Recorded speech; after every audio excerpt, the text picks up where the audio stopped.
local. Radio check. Radio check, Morgan. Power is to go, 50,000 watts. Oh, that sound is beautiful. Right.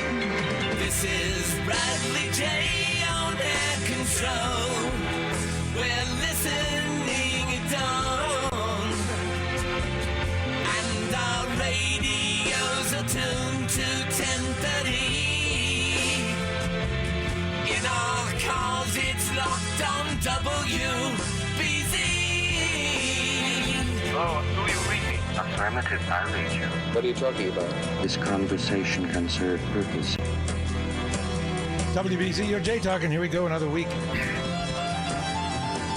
It's possible that you need a hobby because I know a lot of you have a lot of time on your hands. Some of you have mobility issues, so you can't do it. There are a lot of things you can't do, but I think this might be something you'd like a lot. Have you ever heard of a thing called ham radio? Well, I had a cousin that was into ham radio, but I never really understood it. He was always in the back room, twisting knobs and dials. He seemed to really love it. He did it a long time. And I hear about it, but I never really learned about it. So I figured we'd take care of that tonight. So I'll learn about it along with you. Ham radio. Jim Adelson is here. He's a ham radio operator. And so is Bruce Tinkler, ham radio operator. And both of them are members of ARRL, American Radio Relay League. We'll find out about that. So thanks for coming in. Thank you. Gents. Good morning, Brad. Good morning. So what is, the first obvious question is ham, H-A-M. What does that mean? Well, ham and amateur radio are exactly synonymous. Years ago, when professional telegraphers first encountered amateur radio operators, sometimes they didn't think so well of them, and they used this word ham. It was not a friendly term. Over time, though, ham radio operators adopted it and wore the name with a badge of honor. So now we're all hams. I thought about that word, but I thought that couldn't be it, but it is.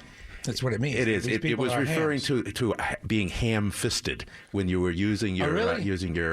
key, your Morse code key. Oh, That all was right. that was part of it. All right, now tell everybody, and you have take as much time as you want, and be detailed. Okay. What is ham radio?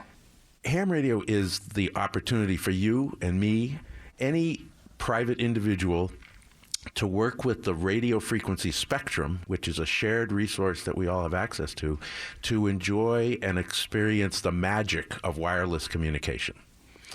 And wireless communication can be in many forms. This is something that's available around the world.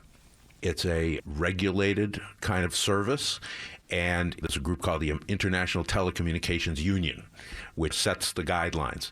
And then different countries allow individuals through licensing to have access to the airwaves.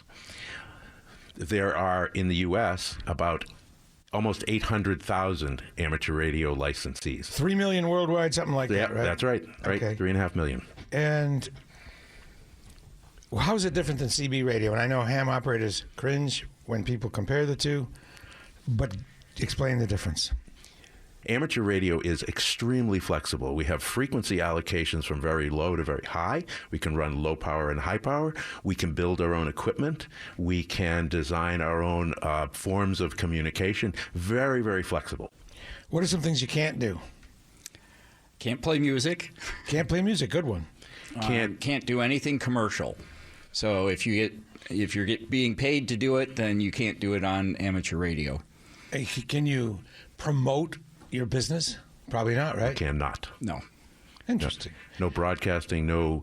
The technical term is pecuniary interest. So can every ham radio go all around the world, or do you need a certain amount of power? You can work at stations around the world using milliwatts, very, very small power. And under other conditions that aren't quite as good, you might need to use more power.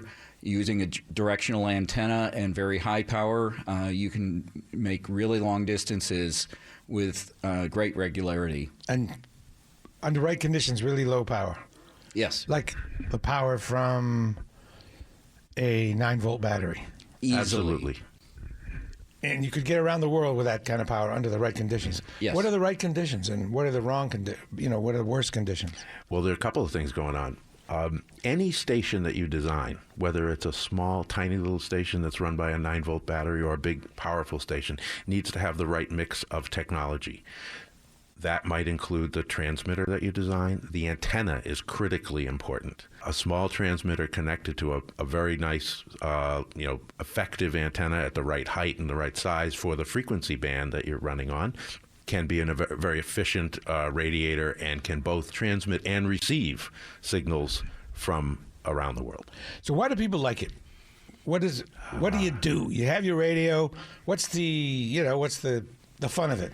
I like to say there are two things driving us. One is purpose, and this is sort of the thinking side. The thinking side is we learn. We learn technology. We learn how to communicate. The other side is the passion and the excitement that you get from making the contact, from learning. Studies show that dopamine gets generated when you hear your name, Okay. And hearing your name or your call sign from someplace far away gives you that same kind of rush. Interesting. So do you have friends around the world as a result of ham radio? Absolutely. Bruce, give me some locations of some of your friends. Get right up close to that. Well, microphone there. for me, actually, I focus more on the local side of things. So my friends tend to be individuals that I've met through the various organizations where I promote amateur radio. I've been a mentor in amateur radio for a long time now. I like to bring along new hams into the hobby, help them develop their own skills, their own interests, and provide opportunities for them to see what others can do. So the joy of it, in addition to the learning of the science of it, is communication. Talking to friends, local and sometimes around the world. And it must be fun to talk to somebody that you know is from another culture. Yeah. And find your commonalities. Absolutely. And on top of that, we are considered professionals in the area of communications. So should there be an emergency or should there be public events that need communication specialists to support those events, we are there to provide those services. And we've been recognized as being able to do that very well and very efficiently. All right, we're going to break. Folks, this might be something that you'd like to get involved in. I get the sense that you folks are, inside a lot of you folks as a ham operator trying to get out. You might want to ask a question. I'll go ahead and let you do that now. 617-254-1030. 617-254-1030. You probably know that number. Really might be something you want to get involved in. Especially, I have particular people in mind that I think this would be good for. We'll find out a lot more about it, how much it costs, what you need to get set up, how the training goes. But I think you could do this, folks. It's WBZ, Boston's News Radio. Would you put the radio on? Sure. I'm coming up to talk. He wants to talk. Let's hear what he has to say. Turn into a radio show. It's a beautiful night. I love this place at night. Jay Talking with Bradley Jay. There's no wrong in him. WBZ News Radio 1030. Okay, it's WBZ. We're with Jim Idelson, Bruce Tinkler, and we're talking ham radio. This is something you could do, people. I know a lot of you like being on the radio because you call. And so it'd be great if you maybe learned how to do this. It might really be satisfying for you. We have Carol in Michigan next, who has a question or some sort of comment for Jim, Bruce, or perhaps me. Hello, Carol. How you doing? I have two questions and a comment. Okay. I was talking on my CB radio. It's a 2950, but I forget what brand it is. I was talking to a man who was from Quadulane. And where in the heck is Quadulane? I never heard of that place. So what's your question to us, Carol? I'm not sure I understand the question. You want me to tell you where the name of a town somewhere? It's a country. Oh, no. It's an island somewhere. Oh, all right. Quadulane. Quadulane. So we don't know. And we can look it up. Oh my gosh. Do you have another question? Okay. I have two, yes. My son was in the military in Japan, and he broke his leg. And I got a phone call from somebody who was on Mars, MARS, Can you tell me what that was? Who told me about my son breaking his leg? Okay. Go ahead, and how Jim. easy? Hold on. Let's answer that easy- question. Jim, go ahead. Hey, What is MARS? MARS stands for Military Affiliate Radio Service. Very good. It is a group of amateur radio operators affiliated with the military. They have special frequency bands, but they use their skills to assist it with exactly the kinds of things that were just described. Beautiful. Okay, and a comment. How easy or hard is it to learn Morse code? Because I am totally blind and I'm trying to relate on studying it. All right, Bruce. Okay. Well, first of all, for amateur radio, you no longer need to learn Morse code. So Morse code is just one of many modes of communication that you can use with amateur radio. Others including some digital modes and, of course, the voice modes.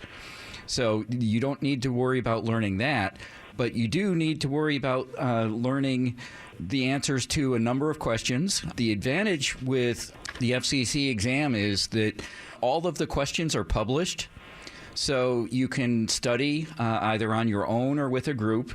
There are a variety of materials available to do that, but when it comes right down to it, the test is only 35 questions. And it's all multiple choice with 75% passing. So it's a fairly straightforward thing.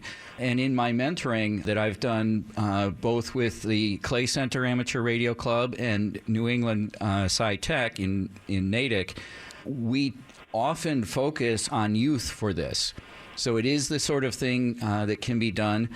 Typically, we start at about third or fourth or fifth grade. Our youngest ham passed his test when he was 6 years old. So it's really not that high a standard that you need to pass. You need to learn some of the rules. You need to learn about the frequencies that you're allowed to use. And you need to learn to be safe. And that's the key here.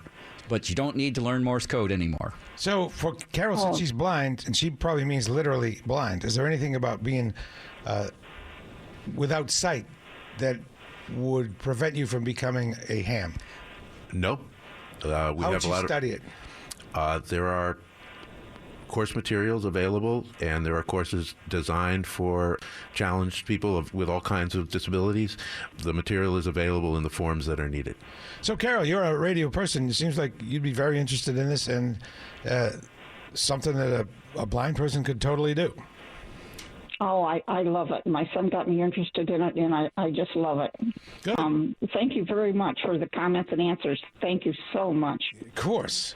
617-254-1030 if anyone else has a question or a comment. Thank you, Carol, out in Michigan. So this is a long question. I'm going to, before we get to it, though, let Jim answer the question I asked Bruce. I asked about contacting people all over the world. Bruce stays local, but Jim does not. So, Jim, I should have had you answer that. Why don't you give me your answer? I'm good with that. So amateur radio gives you the opportunity to interact with people all around the world.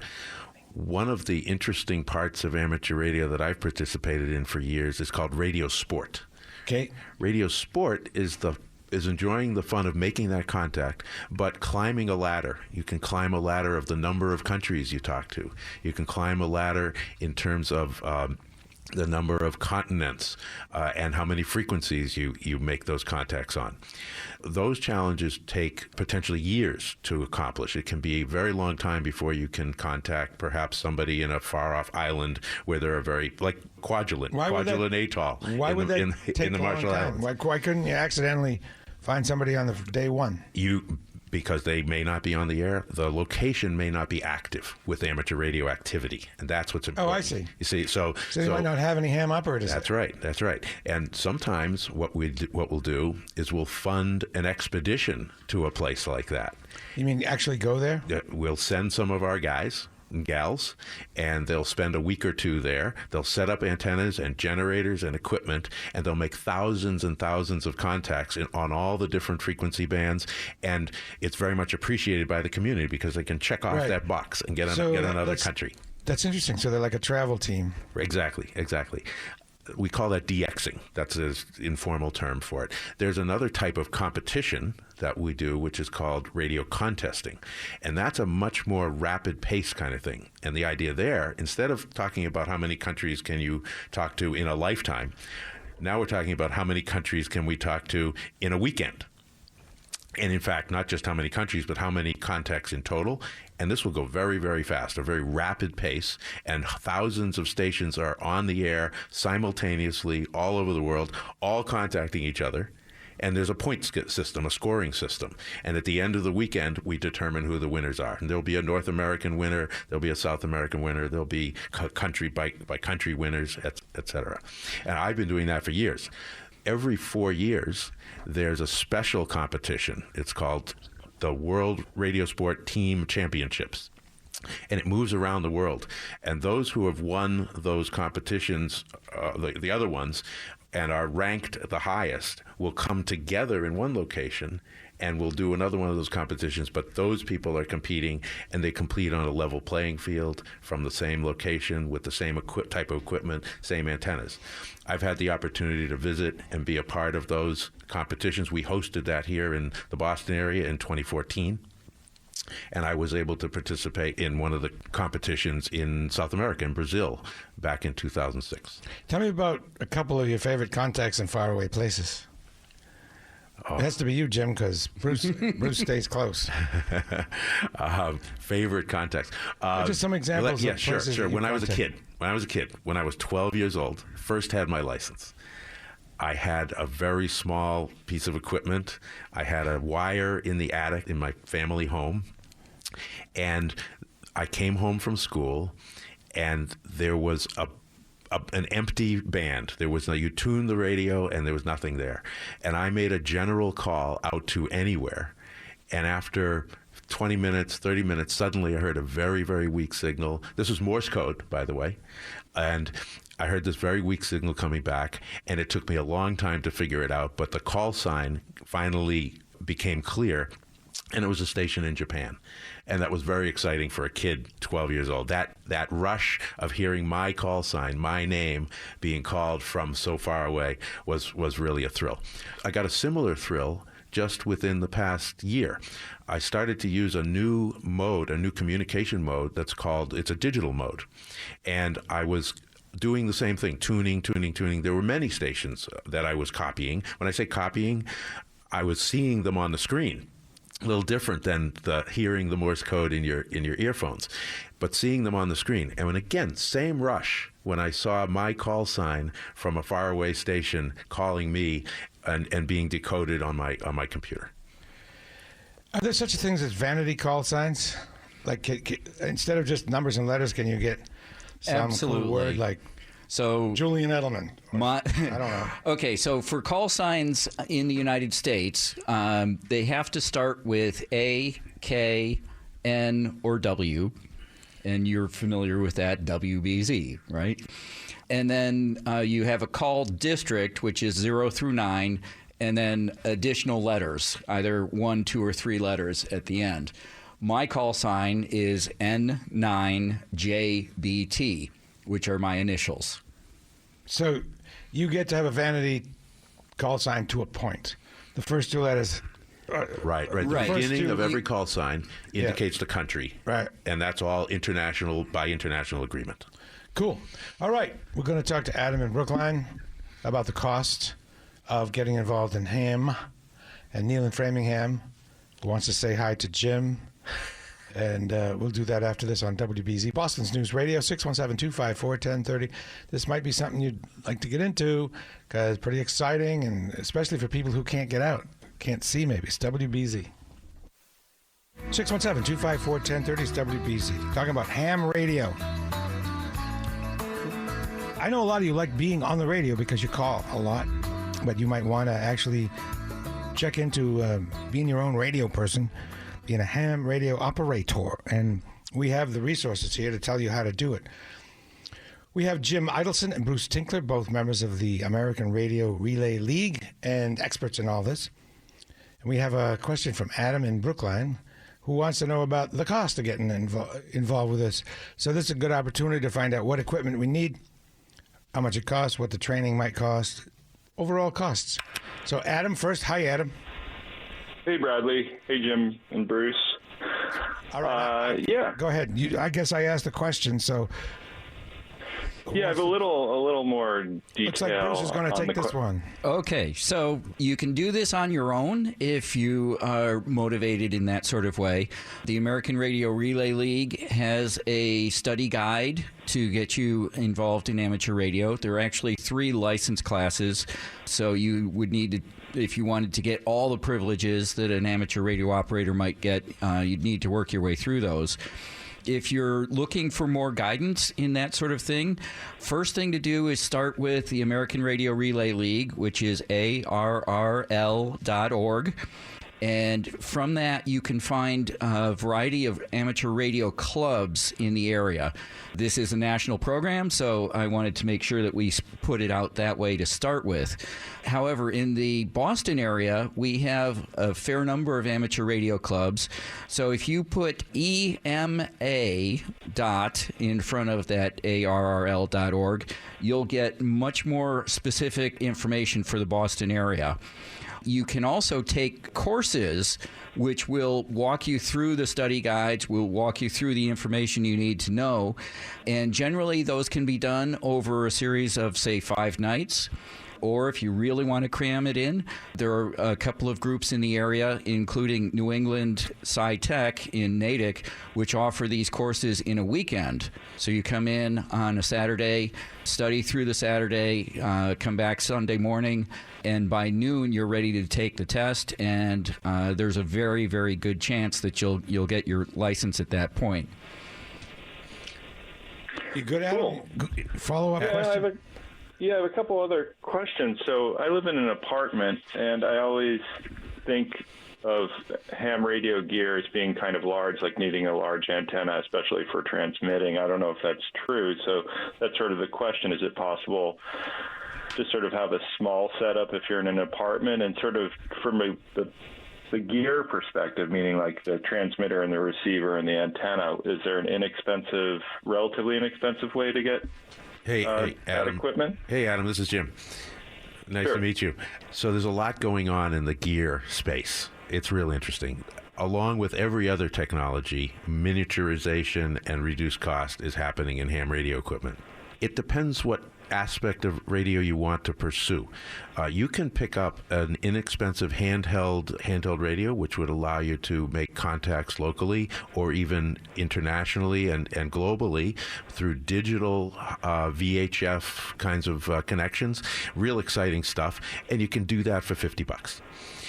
You can also do the international ionospheric type of propagation exploration with a very small miniaturized transceiver that will put you on the shortwave bands. And the shortwave bands with a small antenna out the window using a digital mode rather than voice or Morse code can be detected at much lower signal strengths. And that allows you to actually be effective in your kind of environment with a very inexpensive setup and a small antenna.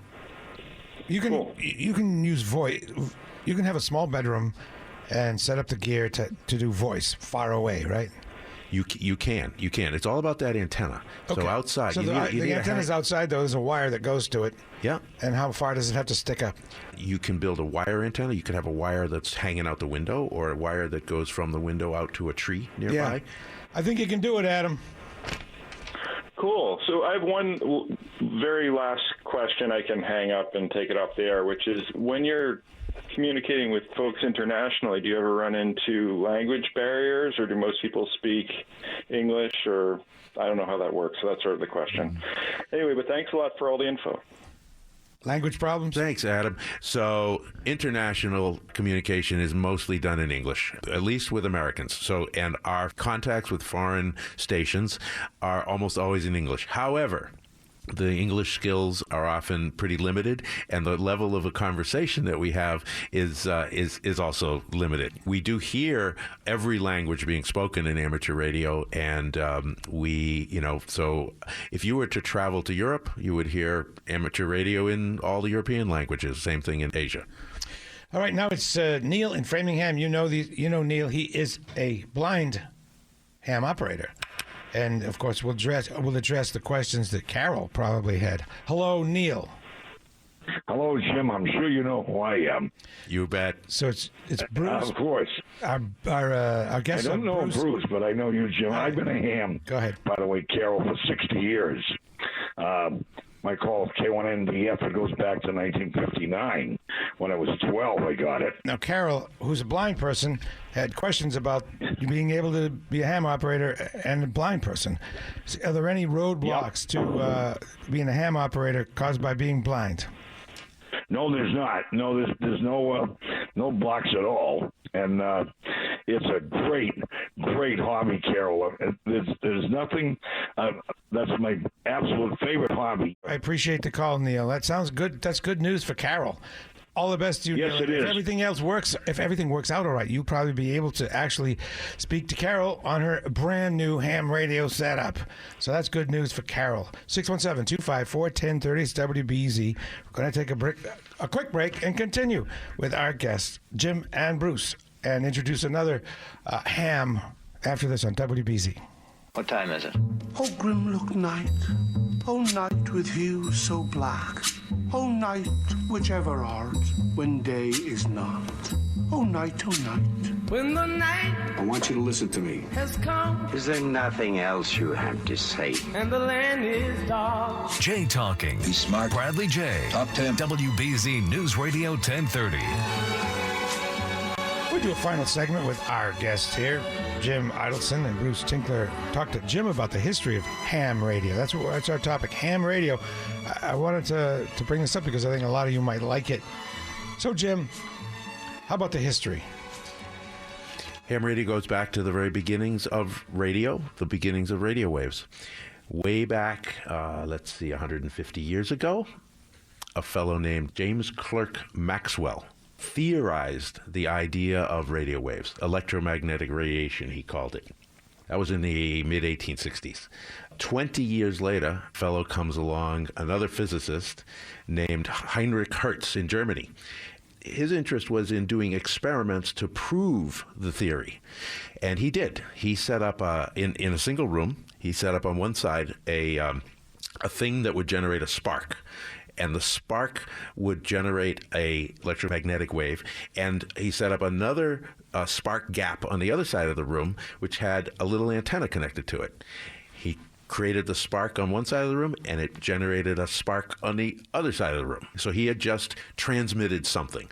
And he stopped there because he's a physicist. He wasn't interested in the next step was, what do we do with this stuff? He went on to work on photoelectric effects. But then along comes a fellow named Guglielmo Marconi, an Italian guy who was an engineer, an inventor, an entrepreneur. And he was searching for a way to revolutionize the world of telegraphy. Telegraphy was always wired. It was used by railroads. It was all land-based. And he was looking for a way to free the telegraphy system from the wires that were required. He had tried many things before, but then he ran into this thing called the Hertzian waves. And he figured out that instead of generating a single spark and getting just one spark on the other side of the room, he would generate sparks at a very rapid rate, very rapid, and he would turn the spark on and off with a Morse code key. And it worked. He was able to create a communication initially over very small distances. He moved his experiments outdoors. He published his work. As he published his work, others started to latch onto this. This idea of wireless communication just exploded. And who did it explode with? It exploded with young people, teenagers, kids who could learn Morse code. And guess what? It was a language that their parents didn't know. Really? And they could communicate with each other over long distances. This thing took off. So it was sort of a fun secret decoder ring kind of thing for them. Exactly. And it was a learning experience. They loved it. And what ended up happening, though, was the airwaves became filled with these spark generators. And it was all in the same frequency band, and it was very chaotic. There was no regulation. It was the wild, wild west. So there were amateurs doing this. There were commercial companies doing this. The military was doing it. In 1912, something pretty awful happened. It was the Titanic disaster. Titanic had radio equipment aboard, and they were sending out signals of distress, and they were hard to hear, and there was some misinterpretation. It is believed that because of that chaos, that the signals didn't get through, and probably more lives could have been saved had the communication been more effective. In 1912, just a few short months later, the U.S. government came out with the Radio Act of 1912. The Radio Act of 1912 did a few things. First thing it said was everybody's got to have a license and a call sign. Okay, whether you're an amateur or a commercial operation, didn't matter. Everybody has to. And they basically validated the amateur side. They said amateurs also can and should be on the air, and they get call signs. They pushed the amateurs into this other area of spectrum. They said you can't operate in the same place, frequency space, as the commercial and military and everybody else. So they got banished to what was called the short waves. The rest, again, was history. It turned out that the short waves, with the additional technology that needed to be developed to take advantage of them, were able to handle transmissions over much longer distances. And amateur radio experienced a boon from then forward. Well done. Let's go to Howie in Brookline. He seems to know what he's talking about. Howie, what's going on? Hey, hello there. First of all, let me say CQ, calling CQ on 75 meters. Hello, guys. Hi, Howie. Hello? Hey, Howie. Yeah. We hear you. Yeah. Okay, good. Not a ham, but I was going to get on 2 meters at one time. What does that mean? We have to remember there are people who don't know what you're talking about. What does 2 meters mean? We don't want to be playing any inside ball here. Come on now. That would 2 meters here is VHF. short distance communications, typically using repeaters, which act sort of like cell phone towers, but it allows a low power handheld radio to be able to talk over longer distances. All right. I do want to introduce a person who's a young person. You might think that ham is for old fogies. Well, it is, but it also is for young people. Marty Soloway. Hi, Marty. So tell us about you. How'd you get involved? Well, my name is Marty. My amateur radio call sign is NN1C. I have to stop you there. Sure. Everyone we always... We start with our call sign. Always says their call sign, and even in print, if you say your name, your call sign's always there. That's a thing, huh? It's part of our identity. It's so central to us. And I it's like haven't your got to name. say mine yet. I'm K1IR. Okay, K1IR. So it's almost like you have your first, middle, and last name, but then this is yet another name. It's my name that's appended to me. And, you know, it's very interesting. When you're in a group of radio hams, they don't refer to each other by their names. They refer to each other sometimes by their call signs. You know, I'm here with K1IR and N9JBT. Okay, and they have a picture of their mind of these people. It's Oh yeah, Absolutely. yeah. It's pretty crazy. So my amateur radio story started when I was about 12 years old. I'm 18 now, so nearly 6 years ago. I was a young kid, a teenager, or tween, browsing the internet. And I came across this radio thing, and then electronics, and I found this ham radio idea, concept, hobby. From a very young age, I was always a geek, plugging wires in and running extension cords around my house. And I found this hobby. I knew I could do cool things with it. I didn't know exactly what I could do, but I found a practice test online on the internet, and I started studying, and I was able to learn enough to take the amateur radio quiz, the licensing test, never having met a radio ham before, and I got licensed. And then you're at a crossroads, right? What do I do from here? Because I was a young ham who knew no hams, with no ham radio skills. So you found some people. So I got on the air. I bought a radio, and watching YouTube videos and the internet, I figured out how to turn it on and talk on a 2-meter repeater, as Bruce described. How much did your radio cost? $35. Good to know. Yeah. Cheap, Adam, cheap.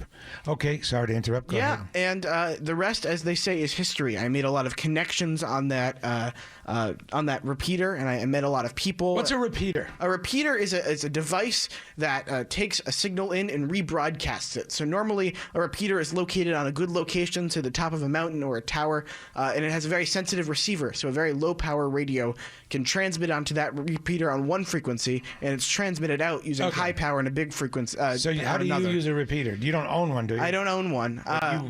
any Piggyback radio on- ham can use them. They're public, and there's they have radio public- clubs around. Clubs. Yeah, radio Put up clubs. repeaters to help all their local people. Okay. They're all around the country and the world, and I was able to go on the internet and find the frequency of a local ham radio repeater, program it into my radio, and get on the air and call for stations. And I was able to make my first How'd contact. you meet Jim and Bruce?